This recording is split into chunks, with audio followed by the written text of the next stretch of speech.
Hello everyone, welcome to another lecture of chemistry. आज हम chemistry में अपने टारगेट 2021 के लेक्चर को आगे प्रोसीड करेंगे।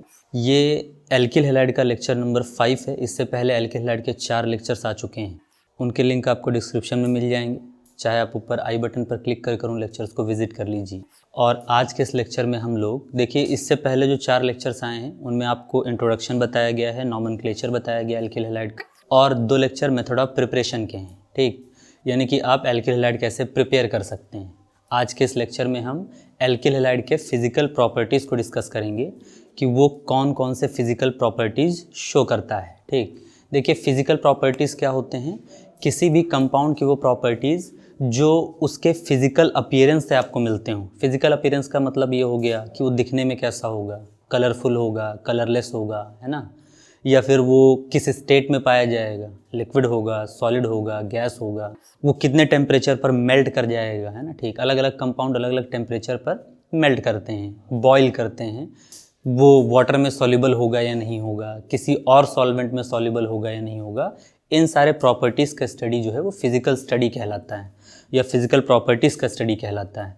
तो एल्किल हैलाइड के पास ये सारे प्रॉपर्टीज़ कैसे होते हैं, किस नेचर के होते हैं, इनको आज के लेक्चर में हम लोग को डिस्कस करना है। ठीक, तो हम लोग यहाँ पर देख लेते हैं सबसे पहला point physical properties of alkyl halide में। हम यहाँ देख लेते हैं इसका फिजिकल स्टेट एंड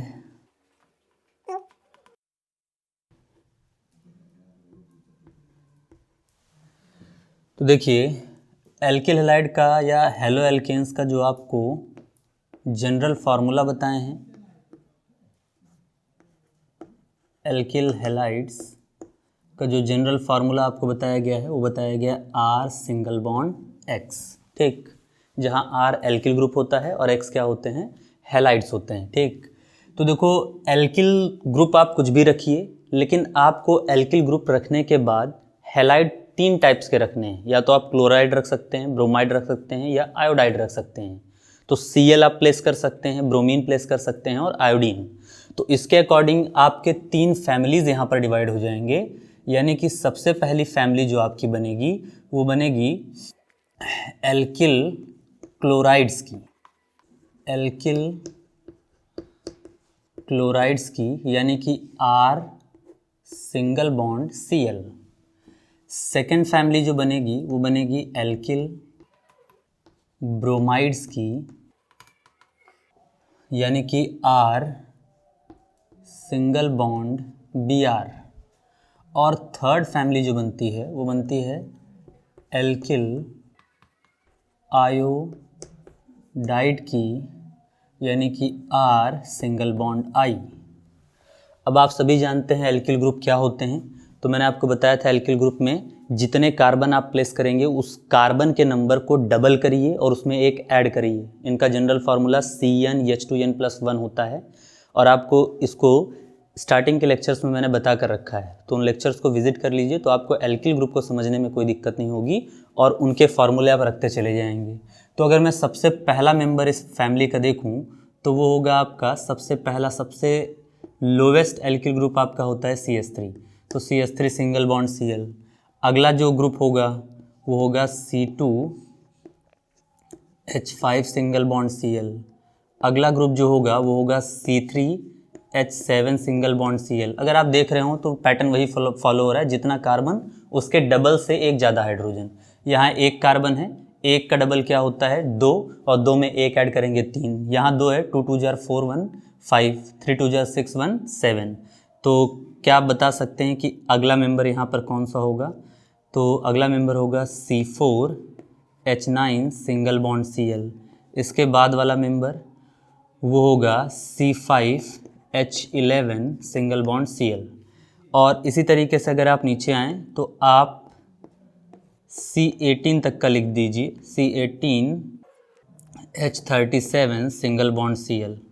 और इसके बाद C19H39 सिंगल बॉन्ड Cl, और डॉट डॉट डॉट आप आगे तक भी जा सकते हैं।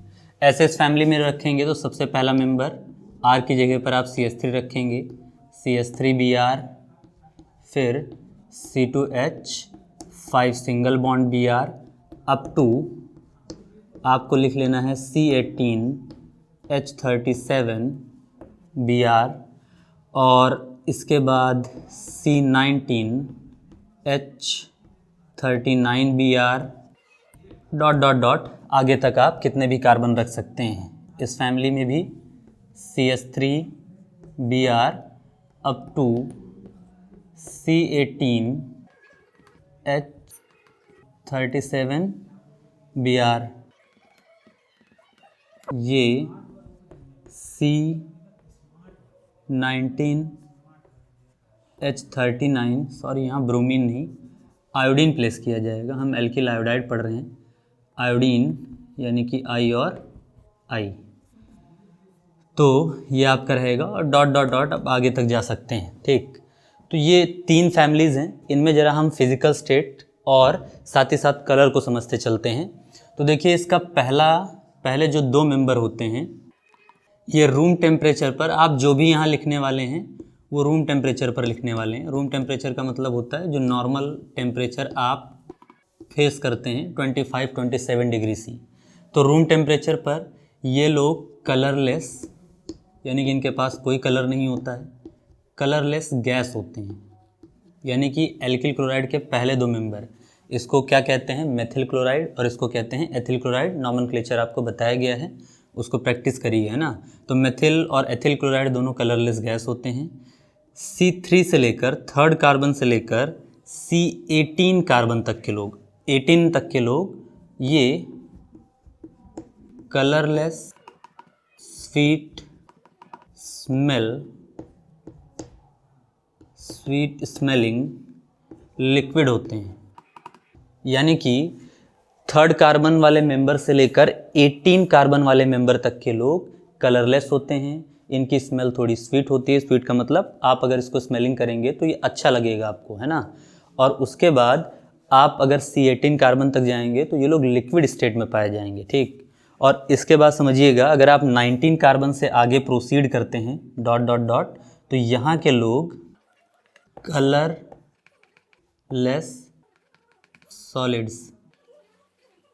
सॉलिड्स होते हैं। ठीक है ना।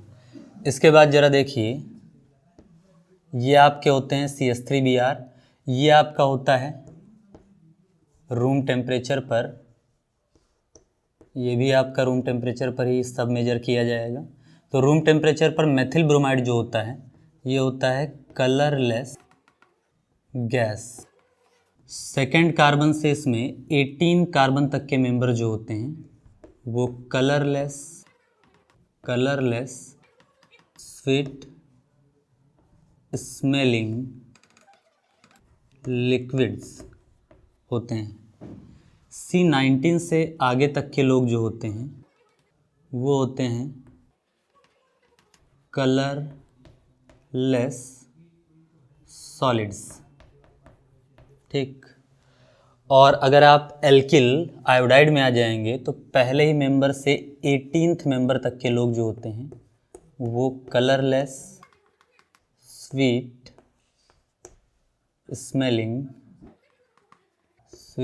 स्मेलिंग क्या होते हैं, आपके लिक्विड्स होते हैं। ठीक, और C19 से आगे तक वाले लोग जो होते हैं वो कलरलेस सॉलिड्स होते हैं। ठीक, और इनका भी मेज़रमेंट आपको रूम टेम्परेचर पर करना है। ठीक, तो आपको सिंपली यहाँ पर एक बात समझ लेनी है कि एल्किल क्लोराइड के फैमिली में फर्स्ट जो 2 मेंबर होते हैं, मेथिल क्लोराइड और एथिल क्लोराइड, वो कलरलेस गैस होते हैं रूम टेम्परेचर पर। C3rd कार्बन से लेकर C18th कार्बन के तक के लोग कलरलेस स्वीट स्मेलिंग लिक्विड्स होते हैं। और C19 मतलब 19 कार्बन से आगे के जितने भी एल्किल क्लोराइड के मेंबर्स होंगे वो सभी कलरलेस सॉलिड्स होते हैं। जबकि एल्किल ब्रोमाइड में रूम टेम्परेचर पर आपको सिर्फ फर्स्ट मेंबर मेथिल ब्रोमाइड जो है वो गैसियस फॉर्म में मिलेगा। उसके बाद 2nd से 18th कार्बन तक के लोग कलरलेस स्वीट स्मेलिंग लिक्विड्स होंगे। और उसके बाद C19 के आगे प्रोसीडिंग जो मेंबर्स होंगे वो सभी कलरलेस सॉलिड्स होंगे। अगर आप यहाँ पर आ जाइए तो यहाँ पर आपको इस फैमिली में यानी कि एल्किल आयोडाइड वाले फैमिली में एक भी मेंबर गैसेस स्टेट में रूम टेम्परेचर पर नहीं मिलता है। सबसे पहला मेंबर ही 18 कार्बन तक लिक्विड स्टेट में प्रोसीड करता है स्वीट स्मेल के साथ, अच्छी महक के साथ, और 19 के बाद सभी लोग क्या होते हैं आपके कलरलेस सॉलिड्स होते हैं। ठीक, तो ये पहली फिजिकल प्रॉपर्टी है, फिजिकल स्टेट और कलर, मतलब वो किस फिजिकल स्टेट में पाए जाएंगे और उनका कलर क्या होगा। तो एक बात तो क्लियर है यहाँ पर, एल्किल हैलाइड का पूरा फैमिली कलरलेस होता है, इनके पास कोई कलर नहीं होता है।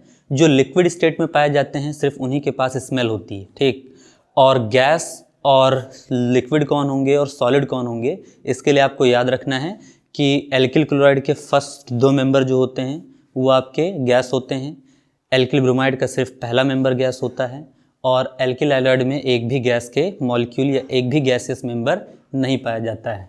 आप इसका स्क्रीनशॉट लीजिए, हम लोग अगले पॉइंट की तरफ बढ़ लें। ठीक, चलिए तो हम सेकंड पॉइंट को हम लोग डिस्कस कर लेते हैं, इसका सेकंड फिजिकल प्रॉपर्टी क्या होता है। तो सेकंड फिजिकल प्रॉपर्टी जरा आप देखिएगा फर्स्ट के बाद, ये तो इसके फिजिकल स्टेट और कलर और स्मेल की बात हो गई। आगे हम लोग डिस्कस करेंगे कि इनके मेल्टिंग पॉइंट और बॉइलिंग पॉइंट्स क्या होते हैं। ठीक है ना, तो देखिएगा अगला पॉइंट हम लोग डिस्कस कर लेते हैं, second physical property boiling point and melting point. तो देखो boiling point and melting point हम लोग को अब डिस्कस कर लेना है कि बॉइलिंग पॉइंट और मेल्टिंग पॉइंट क्या होते हैं। पहले तो जरा आप बॉइलिंग पॉइंट मेल्टिंग पॉइंट को समझ लीजिए। देखिए किसी सॉलिड के लिए वो स्पेशल टेम्परेचर जिस पर वो अपने सॉलिड स्टेट को छोड़कर लिक्विड में जाने का फैसला कर ले, है ना। ठीक, मतलब आपने अगर कोई सॉलिड लेकर रखा है, ये कोई सॉलिड ब्लॉक है और आप इसको हीट कर रहे हैं, क्या दे रहे हैं, हीट देते देते, तो हीट देंगे तो उसका टेम्परेचर राइज करेगा। जिस स्पेशल टेम्परेचर पर ये अपने सॉलिड स्टेट को छोड़कर लिक्विड वाले स्टेट में चला जाए, क्या बन जाए, लिक्विड में चला जाए, तो जिस टेम्परेचर पर जाएगा उसी स्पेशल टेम्परेचर को मेल्टिंग पॉइंट कहा जाता है। फॉर एग्जांपल मान लीजिए इस सॉलिड ने 37 डिग्री सेल्सियस पर यह फैसला किया कि ये सॉलिड से लिक्विड बनेगा, तो बताइए इसका मेल्टिंग पॉइंट जो होगा वो क्या होगा, उसका मेल्टिंग पॉइंट होगा 37 डिग्री सी। इसी तरीके से बॉइलिंग पॉइंट क्या होता है, जब कोई लिक्विड किसी टेम्परेचर पर, आप किसी एक स्पेशल टेम्परेचर पर इस लिक्विड को किस स्टेट में जाते हुए देखेंगे, गैस के स्टेट में, तो जिस टेम्परेचर पर जाएगा वो क्या होगा, इसका बॉइलिंग पॉइंट। मान लीजिए कि ये 150 डिग्री सेल्सियस पर लिक्विड से कहाँ चला जा रहा है, गैस में, तो बताइए इसका बॉइलिंग पॉइंट जो होगा वो क्या होगा, 150 डिग्री सेल्सियस। तो ये 2 बातें क्लियर रखिएगा, जिस टेम्परेचर पर सॉलिड मेल्ट कर कर लिक्विड बन जाता है उस टेम्परेचर को क्या कहा जाता है, मेल्टिंग पॉइंट।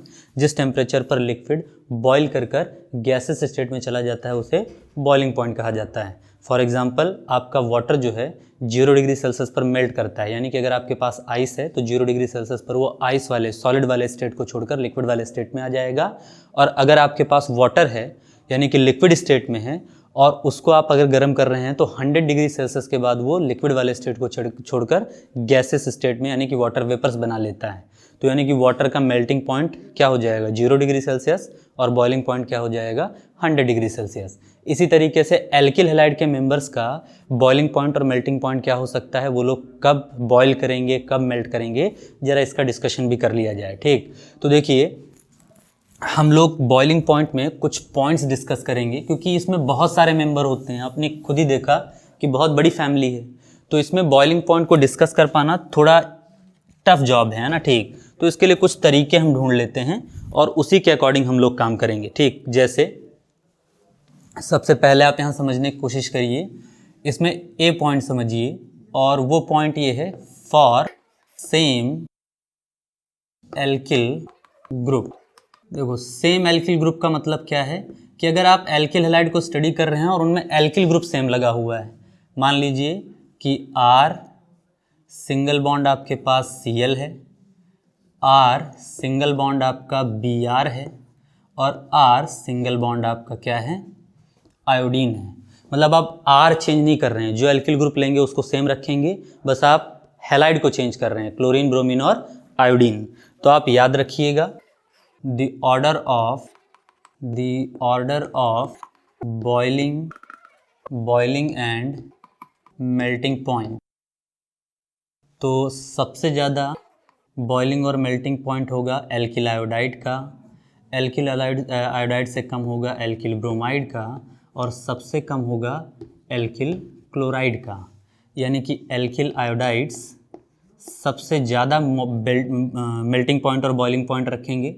ये आपके एल्किल आयोडाइड हैं सेम एल्किल ग्रुप के लिए। ये आपके एल्किल ब्रोमाइड हैं और ये आपके एल्किल क्लोराइड्स हैं। ठीक, एक एग्जांपल जैसे मैं आपको इसके सपोर्ट में दिखाऊं, जैसे मान लीजिए कि हम कहें CH3Cl। देखिए अब एल्किल ग्रुप सेम ही रखना है, मैंने एल्किल ग्रुप CH3 ले लिया है तो अगला भी क्या होगा, CH3 होगा। बस आपको हैलाइड ग्रुप बदलना है, CH3I। तो अगर आपसे मैं पूछूं कि बताइए इनमें जो बॉइलिंग पॉइंट या मेल्टिंग पॉइंट का ऑर्डर होगा वो क्या होगा। मान लीजिए मैं बॉइलिंग पॉइंट का ऑर्डर लिख दूं, है ना। ठीक, the order of boiling point, the order of boiling point आप सबसे ज़्यादा किसका बताएंगे, मेथिल आयोडाइड का। मेथिल आयोडाइड से कम किसका बताएंगे, मेथिल ब्रोमाइड का। और मेथिल ब्रोमाइड से भी कम किसका बताएंगे, मेथिल आयोडाइड का। ठीक है ना।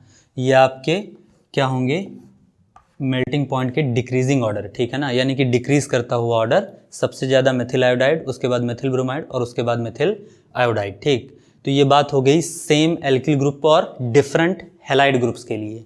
अगर आप सेम हैलाइड ग्रुप ले लेते हैं और एल्किल ग्रुप चेंज करते हैं तब कैसे लेंगे, तो देखिए तब आपको ये करना है, इसमें बी पॉइंट आप डिस्कस करेंगे for same halide groups. Same halide groups क्या होगा, तो उसके लिए आपको याद रखना है कि boiling point and melting point directly proportional to number of carbons. उनका मेल्टिंग पॉइंट और बॉइलिंग पॉइंट ज़्यादा होगा, जिनमें नंबर ऑफ कार्बन कम होगा उनका मेल्टिंग पॉइंट और बॉइलिंग पॉइंट क्या होगा, कम होगा। कैसे, तो एक एग्जांपल से इसको समझने की कोशिश करिएगा। जैसे मान लीजिए कि आपके पास है CH3Cl, C2, C2H5Cl, C5H11Cl। आपको हैलाइड ग्रुप अब की बार चेंज नहीं करना है, एल्किल ग्रुप चेंज कर देना है। तो बताइए यहाँ पर अगर मैं ऑर्डर लिखूँ, order of melting point, order of melting point, तो मेल्टिंग पॉइंट का ऑर्डर क्या होगा, देखिए जिसमें कार्बन का नंबर ज़्यादा उसका मेल्टिंग पॉइंट ज़्यादा होगा। तो इसमें 5 कार्बन है, तो मतलब पेंटिल क्लोराइड का यानी कि C5H11Cl पेंटिल क्लोराइड, या इसको क्लोरोपेंटेन कह सकते हैं, इसका मेल्टिंग पॉइंट सबसे ज़्यादा होगा। फिर एथिल क्लोराइड या क्लोरोइथेन का होगा, और सबसे आखिरी में क्लोरोमीथेन यानी कि मेथिल क्लोराइड CH3Cl का होगा। ठीक, तो सेम एल्किल ग्रुप में आपको मेल्टिंग पॉइंट उसका ज़्यादा बताना है जिसमें नंबर ऑफ कार्बन क्या होगा, ज़्यादा। यानी कि सेम एल्किल ग्रुप में आयोडीन वाले का ज़्यादा बताएंगे, ब्रोमीन वाले का कम, क्लोरीन वाले का सबसे कम। और सेम एल्किल ग्रुप अगर आप हैलाइड ग्रुप रहें तो उस सिचुएशन में अगर एल्किल ग्रुप अलग अलग लगे हैं तो उसका मेल्टिंग पॉइंट या बॉइलिंग पॉइंट ज़्यादा बताइएगा जिसमें नंबर ऑफ कार्बन क्या रहेंगे, ज़्यादा रहेंगे। ठीक, इन 2 पॉइंट्स का आप ज़रा स्क्रीनशॉट लेकर उसको अच्छे से नोट कर लीजिए। इसमें भी एक थर्ड पॉइंट भी है, पहले इसको आप स्क्रीनशॉट ले लीजिए, तो थर्ड पॉइंट को भी हम लोग क्या कर लें, डिस्कस कर लें। ठीक, चलिए हम लोग थर्ड पॉइंट को डिस्कस कर लेते हैं कि थर्ड पॉइंट क्या होता है। थर्ड पॉइंट आपका है, देखिए ए पॉइंट और बी पॉइंट देख चुके हैं, इसमें सी पॉइंट एक और थोड़ा रहता है कि कई बार एल्किल ग्रुप भी सेम रहता है और आपका नंबर ऑफ कार्बन भी सेम रहता है, लेकिन फिर भी लोगों के melting point boiling point change हो जाते हैं। कैसे, तो देखिएगा C point, if alkyl group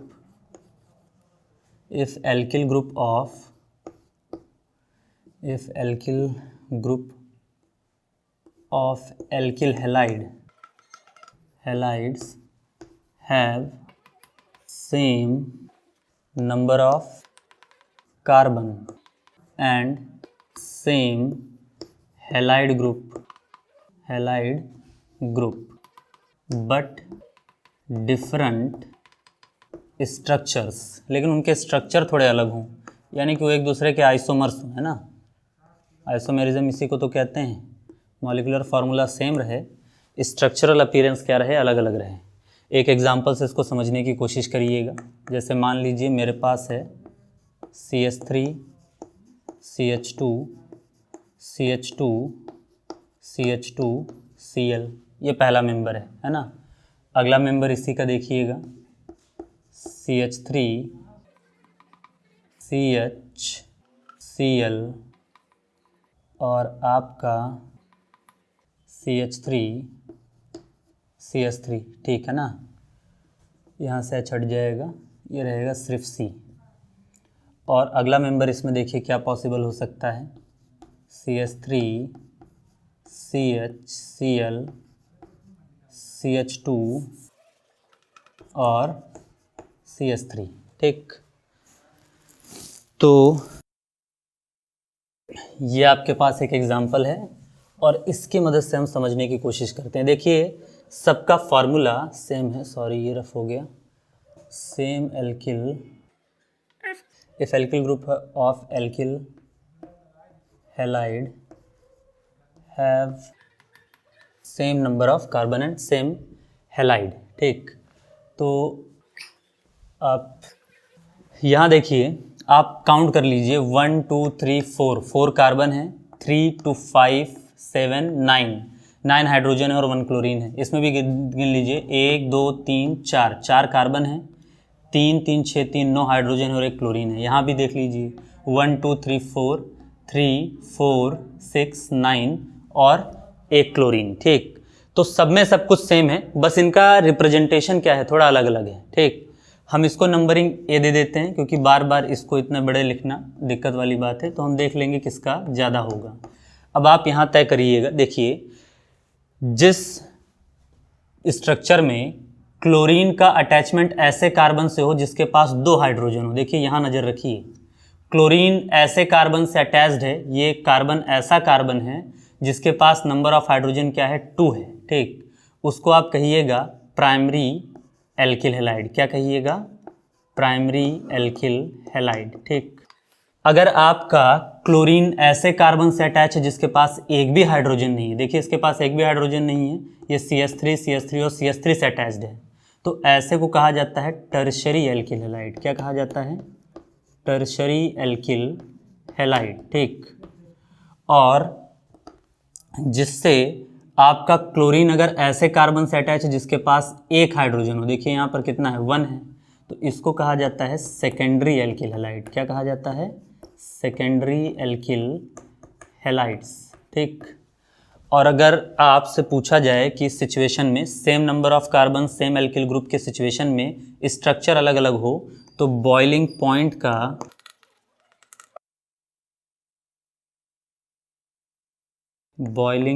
का आपको ऑर्डर जो बताना है वो बताना है, सबसे ज़्यादा होता है प्राइमरी स्ट्रक्चर्स का, प्राइमरी एल्किल हैलाइड का, फिर बताना है सेकेंडरी एल्किल हैलाइड का, और सबसे कम बताना है टर्शरी एल्किल हैलाइड का, ठीक। यानी कि अगर यहाँ पर देखा जाए तो बताइए बॉइलिंग पॉइंट और मेल्टिंग पॉइंट दोनों का ऑर्डर ऐसे ही लिखना है आपको। तो देखिए इस सिचुएशन में आपको क्या करना है, तो अब इसके अकॉर्डिंग बताइए टर्शरी वाला कौन है, बी, यानी कि बी का सबसे कम होगा, उससे ज़्यादा इसका होगा, सबसे ज़्यादा ए का होगा। तो ऑर्डर अगर आप डिक्रीजिंग लिखना चाहते हैं तो ए का मेल्टिंग पॉइंट और बॉइलिंग पॉइंट सबसे ज़्यादा होगा, फिर उसके बाद बारी किसकी होगी, बी की, और बी से कम किसका होगा, सी का, ठीक। तो इस तरीके से बॉइलिंग पॉइंट और मेल्टिंग पॉइंट का पॉइंट क्या होता है, कंप्लीट। इसका स्क्रीनशॉट लीजिए, हम लोग अगले पॉइंट पर प्रोसीड कर जाएं, ठीक। देखिए 2 फिजिकल प्रॉपर्टीज़ हम लोग डिस्कस कर चुके हैं। सबसे पहला हम लोगों ने क्या डिस्कस किया था कि इनका कलर और फिजिकल स्टेट क्या होता है। दूसरा पॉइंट हमने क्या डिस्कस किया है, मेल्टिंग पॉइंट और boiling point. Melting point boiling point में आपको ध्यान रखना है कि क्या एल्किल ग्रुप सेम है। अगर एल्किल ग्रुप सेम है तो आयोडीन वाले का सबसे ज़्यादा, ब्रोमीन वाले का उससे कम और क्लोरीन वाले का सबसे कम। अगर हैलाइड ग्रुप सेम है तो नंबर ऑफ कार्बन जिसमें ज़्यादा होगा उसका आप ज़्यादा बताइएगा। अगर कार्बन का नंबर भी सेम है और साथ ही साथ उसमें सेम हैलाइड ग्रुप प्रेजेंट है लेकिन आपका स्ट्रक्चर अलग अलग है तो प्राइमरी वाले का सबसे ज़्यादा, सेकेंडरी वाले का उससे कम और टर्शरी वाले का क्या होता है और भी कम। ठीक है ना। तो इस तरीके से आपको ध्यान रखना है। ये बॉइलिंग पॉइंट और मेल्टिंग पॉइंट के लिए क्वेश्चंस आपसे पूछे जा सकते हैं एग्जाम में। ठीक, चलिए अगला पॉइंट हम लोग डिस्कस कर लेते हैं। इसके बाद सॉल्युबिलिटी। ठीक है ना। तो यहाँ देखिएगा, सब अगला पॉइंट जो आपका है थर्ड पॉइंट, वो है थर्ड पॉइंट है आपका सॉल्युबिलिटी। ठीक, सॉल्युबिलिटी का मतलब होता है ये किस में डिज़ोल्व होगा और किस में नहीं होगा, है ना। तो सॉल्युबिलिटी में आपको ध्यान रखना है एल्किल हैलाइड्स आर इनसॉल्युबल, यानी कि सॉल्युबल नहीं होते हैं, insoluble in water, in water. ये इंपॉर्टेंट बात है, ये लोग वाटर में डिज़ोल्व नहीं हो पाते हैं। कोई पूछता है कि क्यों नहीं हो पाते हैं तो इसका रीज़न दे दीजिएगा, because alkyl halides do not form hydrogen bond with water. तो वाटर और एल्किल हैलाइड के बीच में हाइड्रोजन बॉन्ड नहीं बन पाता, जिसकी वजह से वाटर में इनसॉल्युबल होता है। ठीक, फिर अगला पॉइंट सॉल्युबिलिटी में याद रखेंगे आप, alkyl halides are completely soluble in organic solvents। ये ऑर्गेनिक सॉल्वेंट्स में कम्प्लीटली क्या होते हैं, सॉल्युबल होते हैं। सॉल्वेंट्स लाइक CCl4 को कार्बन टेट्राक्लोराइड कहते हैं या पायरीन कहते हैं। CCl4, एसीटोन जैसे लोगों में, क्लोरोफॉर्म, ETC, ऐसे लोगों में क्या होता है, कम्प्लीटली सॉल्युबल होता है। ठीक, तो आपको यहाँ सिंपली समझ कर रखना है कि आपका जो एल्किल हैलाइड है वो वाटर में सॉल्युबल नहीं होता और ऑर्गेनिक सॉल्वेंट्स में सॉल्युबल होता है। अब सॉल्युबल होना ना होना क्या होता है, जैसे आप एक स्टोन लीजिए, पत्थर लीजिए, उसको पानी में डाल दीजिए, क्या उसमें वो घुलेगा, सॉल्युबल होगा नहीं। लेकिन अगर आप चीनी को डाल दें तो वो उसके अंदर घुलकर क्या हो जाता है, गायब हो जाता है।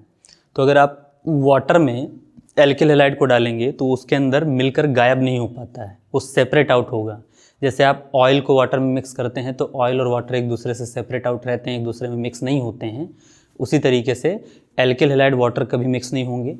लेकिन हाँ, एल्किल हैलाइड्स को अगर आप ऑर्गेनिक सॉल्वेंट जैसे CCl4, कार्बन टेट्राक्लोराइड, एसीटोन या क्लोरोफॉर्म जैसे सॉल्वेंट्स में डालेंगे तो ये आसानी से उसके अंदर क्या हो जाते हैं, डिज़ोल्व हो जाते हैं। ठीक, तो ये बात हो गई किसकी, इनके सॉल्युबिलिटी की। ठीक, इस पॉइंट को नोट करिए। हम लोग अगले पॉइंट पर क्या कर जाएं, प्रोसीड कर जाएं। इसका स्क्रीनशॉट ले लीजिए। चलिए, सॉल्युबिलिटी के बाद आप अगली चीज़ पर फोकस कर लीजिए, वो है आपका डाइपोल मोमेंट। ठीक, डाइपोल मोमेंट। ठीक, डाइपोल मोमेंट ये फोर्थ प्रॉपर्टी है। ठीक है ना। तो देखिए, आप इसको इनऑर्गेनिक फिजिकल केमिस्ट्री में आपने केमिकल बॉन्डिंग वाले चैप्टर में क्लास 11th में जरूर स्टडी किया होगा, इंपॉर्टेंट टॉपिक होता है ये। Dipole moment of any molecule depend upon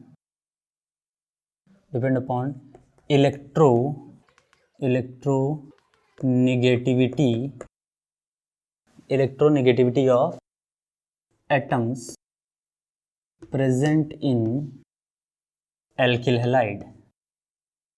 तो आपको यहाँ पर ध्यान ये देना है कि एल्किल हैलाइड्स का जो डाइपोल मोमेंट होता है वो आपका इलेक्ट्रोनेगेटिविटी पर डिपेंड करता है कि उस एल्किल हैलाइड में किस टाइप के एटम्स प्रेजेंट है और उनके बीच की इलेक्ट्रोनेगेटिविटी का डिफरेंस क्या है। ठीक, आपको याद ये रखना है कि सबसे ज़्यादा इलेक्ट्रोनेगेटिविटी का डिफरेंस एल्किल क्लोराइड्स में होता है। ठीक है ना। उसके बाद एल्किल ब्रोमाइड्स में होता है और उसके बाद एल्किल आयोडाइड्स में होता है। तो अगर आपसे कभी कोई पूछे, जैसे मान लीजिए एक एग्जांपल मैं आपको देता हूँ कि CH3Cl C2H5 या चलिए आप एल्किल ग्रुप सेम ही रखिए, उससे कोई फ़र्क नहीं पड़ेगा, आप अलग एल्किल ग्रुप भी ले सकते हैं। यहाँ मेन डिफरेंस क्लोरीन, ब्रोमीन और आयोडीन डिसाइड करते हैं, तो आप डिफरेंट एल्किल ग्रुप भी ले सकते हैं, लेकिन मान लीजिए हम सेम ही लेकर चलें समझने के लिए। तो 3 आपको दिया गया है। अगर आपसे कहा जाए आप ऑर्डर लिख दीजिए, order of dipole moment, order of dipole moment. तो ऑर्डर ऑफ डाइपोल मोमेंट क्या होगा? तो सबसे ज़्यादा डाइपोल मोमेंट इसमें होगा CH3Cl का, क्लोराइड वाले का ज़्यादा बताइएगा। उसके बाद होगा CH3Br का और सबसे कम होगा CH3I का। ठीक, यानी कि chlorides are more dipole moments या have more dipole moment, bromides उनसे कम होते हैं और सबसे कम आपके कौन होते हैं? आयोडाइड्स होते हैं। किस मामले में? डाइपोल मोमेंट के मामले में। ठीक, चलिए इसके बाद हम लोग अगले पॉइंट की तरफ बढ़ जाते हैं। इस चीज़ को याद रखिएगा कि ऑर्डर जो होता है वो सबसे ज़्यादा क्लोराइड में होता है, फिर ब्रोमाइड और फिर किस में होता है? आयोडाइड्स में। ठीक, ये बात हो गई किसकी? डाइपोल मोमेंट की। अगले फिजिकल प्रॉपर्टी की तरफ हम लोग प्रोसीड करते हैं। ठीक, 5th पॉइंट या 5th फिजिकल प्रॉपर्टी जो है वो है डेंसिटी, यानी कि ये क्या होते हैं? हेवी होते हैं या फिर कम होते हैं, या इनमें डेंसिटी का ऑर्डर क्या होता है ना? ठीक, तो देखिए density of alkyl halides depend upon molecular weight. Molecular weight जितना ज़्यादा होगा उसकी डेंसिटी उतनी क्या होगी? ज़्यादा होगी। इसमें 2 कंडीशन है। सबसे पहला, for same alkyl group. Same alkyl group के लिए क्या होगा? तो ज़रा समझिएगा कि आपको सेम एल्किल ग्रुप में क्या करना है। मतलब R आप चेंज नहीं करेंगे, R single bond Cl, R single bond Br और R single bond I। Halide group अलग अलग रखेंगे। तो डेंसिटी का ऑर्डर जो होता है, ऑर्डर ऑफ डेंसिटी, सबसे ज़्यादा डेंसिटी एल्किल आयोडाइड का बताइएगा, फिर एल्किल ब्रोमाइड का और फिर बताइएगा एल्किल आयोडाइड का, क्योंकि आयोडीन का मॉलिक्यूलर वेट सबसे ज़्यादा होता है, ब्रोमीन का उससे कम, आयोडीन का क्लोरीन का सबसे कम। एल्किल आयोड नहीं, सॉरी एल्किल क्लोराइड लास्ट में रहेगा। ठीक, तो एल्किल आयोडाइड, एल्किल ब्रोमाइड और एल्किल क्लोराइड। एक एग्जांपल जैसे आप देखिए C2H5Cl, एल्किल ग्रुप नहीं चेंज करना है आपको, C2H5Br, C2H5Cl। तो अगर आपको यहाँ पर ऑर्डर ऑफ क्या लिखना है? डेंसिटी, तो आप सबसे ज़्यादा किसका लिखेंगे? सबसे ज़्यादा लिखेंगे C2H5, सॉरी Cl नहीं, यहाँ आयोडीन करिएगा, Cl, Br और I है ना, तो सबसे ज़्यादा करिएगा C2H5 किसका? आयोडीन का। आयोडीन वाले का सबसे ज़्यादा डेंसिटी बताइएगा, फिर आपका C2H5Br, फिर आपका C2H5Cl। ठीक, तो ये हो जाएगा। तो ये तो पॉइंट हो गया जब आपका सेम एल्किल ग्रुप रहे तब। ठीक, सेकंड सिचुएशन बी पॉइंट, वो है फॉर सेम हैलाइड ग्रुप, है ना। सेम हैलाइड ग्रुप के लिए आपको याद रखना है density directly proportional to number of carbon, यानी कि वो आप अगर इसका पैटर्न समझें तो ये सेम सिचुएशन रहेगा किसकी तरह? मेल्टिंग और बॉइलिंग पॉइंट की तरह। एग्जाम्पल के लिए आप यहाँ देख लीजिए, मान लीजिए C2H5Br लेते हैं, C3H7Br लेते हैं, हैलाइड नहीं बदलना है, C5H11Br लेते हैं, तो आपको ऑर्डर ऑफ डेंसिटी क्या बता देना है? ऑर्डर ऑफ डेंसिटी आपको बता देना है सबसे ज़्यादा जिसमें कार्बन हो, तो 5 यानी कि C5H11Br सबसे ज़्यादा डेंसर होगा।